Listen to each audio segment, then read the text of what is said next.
Nigga, we are off. Check, check, check. What's up, guys? Welcome into the turducken, motherfuckers. Yes, sir. Yes, sir. This is our initial launch. Let's fucking get into that shit. I'm David. I'm Jared. This is, you probably know us better from Big Papa Podcast, but we're doing a little spin-off show.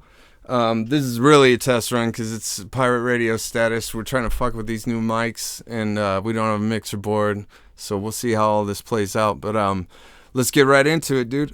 We're starting this podcast because we want to fuck around. We want to talk martial arts. We want to fuck around and talk our lives. Shit, yeah, life, fucking, we're way into aliens and fucking conspiracy theories, and so we're just going to get into it today and basically tell you guys fucking our little story about how we met. Oh, yes. Yes. You was there for what? Yeah, we'll just say a dojo. We won't use no name. Yeah, for sure. You was already at the dojo.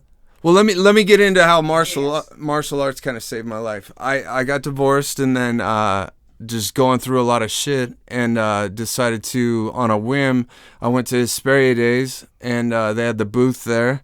And I talked to our sensei. I guess we won't have to say his name, but we'll just call him Sensei B. And he pretty much told me, like, no, you know the hustle, bro. He's like, no, you want to sign up today and get the deal. And, like, they gave me some shin guards and all that bullshit. But I started going there on a fluke, man, because Zach had gone there, my brother. And the next thing you know, I just fell in love with it, man. And, yeah, I'll never forget. We were lining up at the end, and I had a fucking Punisher shirt on, dude. And you were all Frank Castle, dude, fucking the Punisher, man. And I was like, oh, this dude's the only motherfucker in here that knows fucking some Marvel Comics shit, dude. Little did I know Gary and everybody fucks with that shit, too, you know, once we got to know everybody. But, yeah, I was like, fuck yeah, dude. And then, honestly, now that I think about it, I don't even know how we ended up really chilling. You just hit me up one day, and we're like, fucking come by or what? I know. So, I remember what you told me. Yeah, that's what I was going to get into. So, we were chilling. I met, in class, we're doing our thing. We had a chance to partner up, I think, a few times. Yeah. And we were talking about, some comic shit. And I'm like, oh, Frank Castle. Like, yeah. And we talking about Logan and shit, the characters we like. And we was just chilling and shit. And then, I think you needed a ride home or something. Mm-hmm. I can't go. That was you needed a ride home. No, you're absolutely right. That's what it was, dude. Yeah, so he needed a ride home. I was like, oh, man. I'm like, you know what? I live that way, too, man. Get in.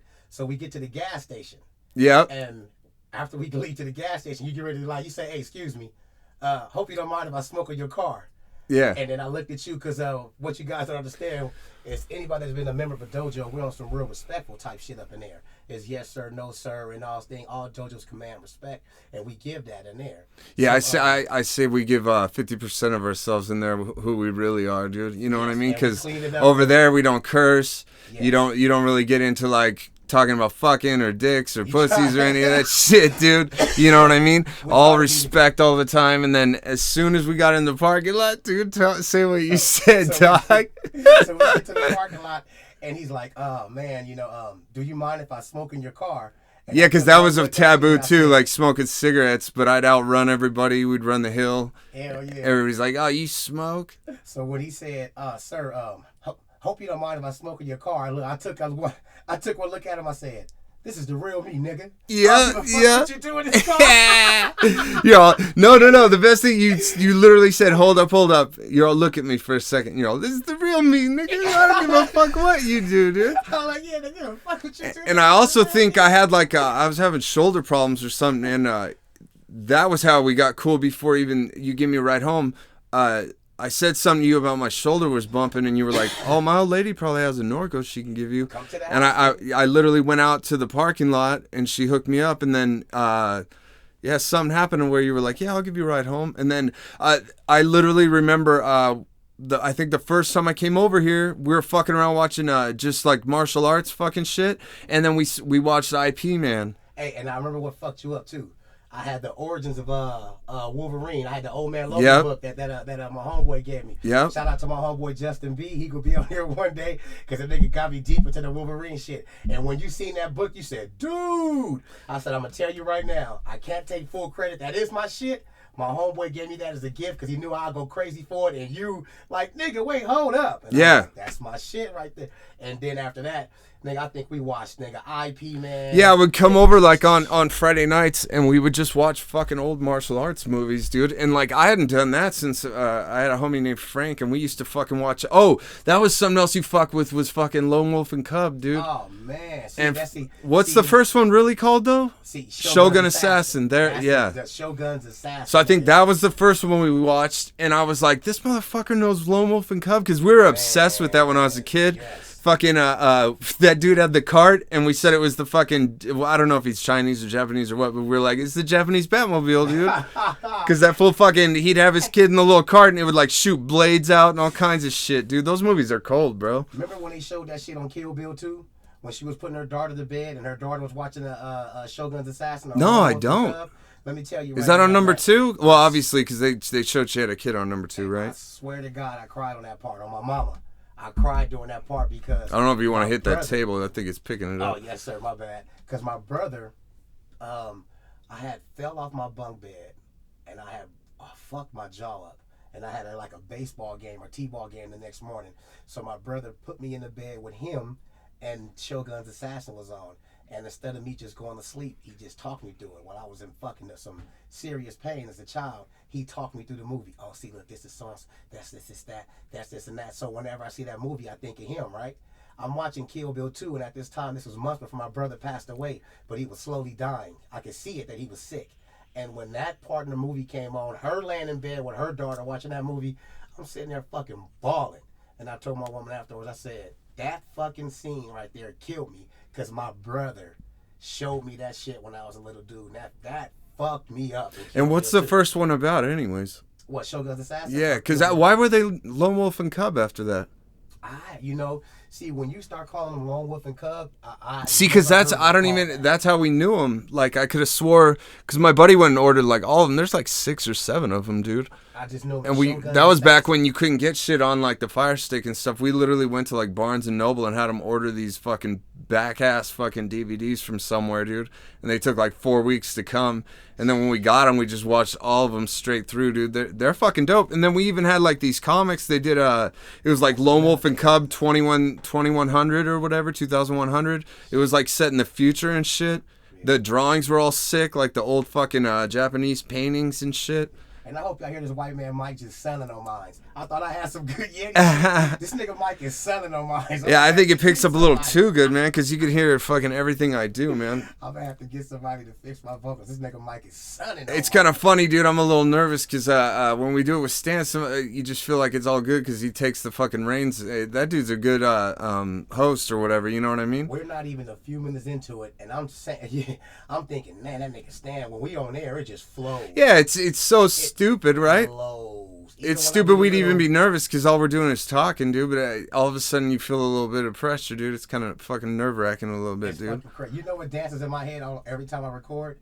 It's who is going to see it. But the people who I care about the most always tell me, don't care what nobody says. You know what I mean? When I be doing my little YouTube shit, I'm like, man, I hope my niggas don't think this is corny. I hope J-Rock don't think it's corny. You know what I'm saying? They gonna be talking shit, but y'all always the ones like, care what nobody say. Do you? No, you should put that on blast too, what you do on YouTube, the WoW signal. Yeah, I did. It'll grab well, let's get into how you started that and why you started that. How I got into UFOs and shit? Or how I started the YouTube everything, channel? Bro. You know what? I'm telling you how I didn't take it serious, UFOs and shit, but I always read about it. But when I started taking it serious is when I realized that I had dropped out of school, went back and got my GED, and I was 20-some years old, and I had crates full of fucking books. Probably more than any of my friends that graduated. For some reason, I kept reading as an adult where other people weren't, and I started, doing that as you get older. Why the fuck am I still reading? You know why? And I realized it's the subject matter that I'm reading about. I was always reading about UFOs, conspiracy shit, and I'm like, this shit gave me an education outside of school, because if it was a word I couldn't find, I would look it up, and and the books went from tinfoil hat people to fucking PhDs. Where were you finding these books at?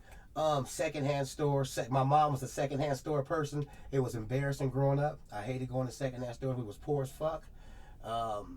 6 of us, plus we always had cousins and people always living with us. So my mom took care of anybody she could. we always went to secondhand stores shopping, and she would say, "Hey, get you something." And seeing some of them covers of them books, I think some of the shit, it just, I don't know, I gravitated towards some of that shit. Isn't that funny? Maybe it's Especially- because I don't read very much anymore, so I really couldn't tell you how the covers are. But back in the day, the covers of the books was what really grabbed you, dude. You know what I mean? Man. They have some sick-ass UFO drawings, or like the old Conan books with the Frank Frazetta drawings and shit. You see this shit and you want to know what's inside. Right. What's inside? Right. You know, what the fuck is this shit? And as I got older, I realized that the books was by PhD people or the things. And I tell you, Can you remember what the first book was that you found that you were like, oh shit. shit, this is on another level? oh fuck, it had to be the first. Well, these you can't see them behind this bookshelf, but these Time Life books that I collected. Right. That was some of the first shit that I seen on TV and I knew my mom couldn't get for me that I wanted. So I was going to make an effort to track them down through secondhand stores. Those are some of the first books I wanted. But I remember going to a secondhand store and... You think Time Life still holds weight like it used to?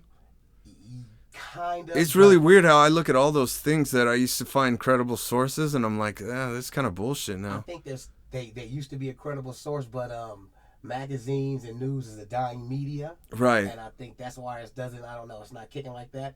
But man, It's kind of a shame because I think there's so much an influx of garbage that you really miss the real journalists that are still out there, you know, trying to fucking do real work, you know what I mean? I wonder if that's a hard fucking thing to get into these days, you know what I mean? it has to be because you can be one so many. We'll put it like this: maybe not hard to get into, but hard to compete because you can have people like us pick up a microphone, start something right now, and it pops. Right. Maybe it's just that they're doing journalism, but it's more like this, or not so much. You know, you don't see it on the newsstands so much. You have to find them on their blog or their fucking website or whatever. You know.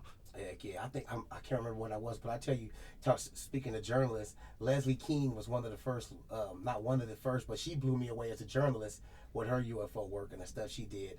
She blew me away. I got her books. And just Stephen Greer, when he came out, when I seen that ER doctor was leaving this practice to pursue this, Stanton Freeman. Wait, that guy's an ER doctor? He was a serious ER doctor, and he said something that I'll never forget. He has to make a snap judgment. Are they in here to get pills, or are they in here because they're really in pain? So that's how he treats UFO people when they tell their story. He's making the judgment he did in the ER.